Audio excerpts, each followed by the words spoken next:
Beyond the headline की शुरुआत करते हैं राजस्थान विधानसभा चुनाव से शुरू हुई कांग्रेस के सॉफ्ट हिंदुत्व की राह। क्या वाकई में बीजेपी को पटखनी दे पाएगी? ये अपने आप में एक बड़ा सवाल, क्योंकि मंदिर, राष्ट्रवाद और गौ भक्ति, इसको कांग्रेस एजेंडा बनाती नजर आ रही है और कांग्रेस के सॉफ्ट हिंदुत्व की राह लोकसभा चुनाव पर धीरे धीरे आगे बढ़ रही है। आगामी लोकसभा चुनाव को देखते हुए कांग्रेस नेतृत्व ने पार्टी, विधायकों और संगठन के पदाधिकारियों को मंदिर, गौरक्षा के साथ ही देशभक्ति जैसे विषयों पर ध्यान देने के निर्देश दिए हैं। इन मुद्दों को लेकर बीजेपी दरअसल हमेशा से आक्रामक नजर आई है। ये रिपोर्ट देखिए।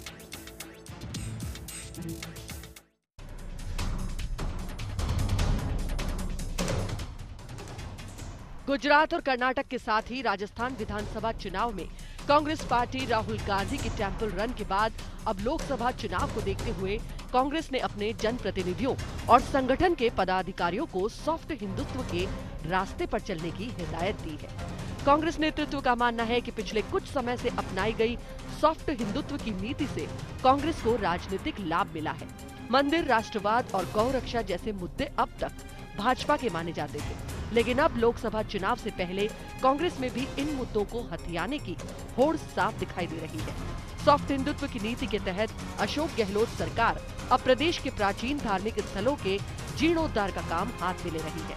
इसके साथ ही प्रदेश के प्रमुख धार्मिक स्थलों नाथद्वारा के श्रीनाथ जी मंदिर, पुष्कर सरोवर और ब्रह्मा मंदिर, खाटू श्याम जी मंदिर, सालासर मंदिर, देशनोक करणी माता मंदिर और रामदेवरा में विकास के काम प्रारंभ करवाए जाने की योजना बनाई गई है। कांग्रेस नेतृत्व के राज्य सरकार में मंत्रियों, विधायकों, संगठन के पदाधिकारियों को निर्देश दिए गए हैं कि वे अपने प्रभार वाले जिलों अथवा विधानसभा क्षेत्रों के दौरे के समय धार्मिक स्थलों में पूजा अर्चना अवश्य करें।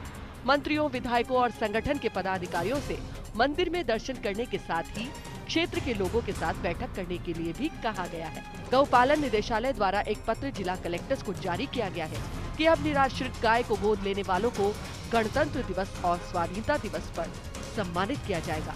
प्रदेश में गायों की दयनीय हालात को देखते हुए जिले के अफसरों, भामाशाहों और समाज सेवियों को गौवंश को गोद लेने के लिए प्रेरित करने को भी कहा गया है। गहलोत सरकार जल्द ही आवारा गौवंश के संरक्षण के लिए भी नीति तैयार करने जा रही है। गौशाला को दिए जाने वाला अनुदान बढ़ाया जाएगा। इतना ही नहीं, सरकारी स्कूलों का नामकरण उस क्षेत्र के शहीदों के नाम से होगा। शहीदों की मूर्तियां स्थापित की जाएगी। सरकार शहीदों एवं उनके परिवारों को पूरा सम्मान देगी। मंदिर, गौरक्षा के साथ ही देशभक्ति जैसे विषयों के मुद्दे को हाईजैक करने में कांग्रेस को सबसे बड़ा ध्यान ये रखना होगा कि इसमें कहीं भी दिखावटीपन और बनावटीपन नहीं लगे। एक जमाने में ये नारा चला था कि जो हिंदू हित की बात करेगा वही देश पर राज करेगा। अब दोनों ही प्रमुख दल भाजपा और कांग्रेस देश के बहुसंख्य हिंदू हित की बात कर रहे हैं।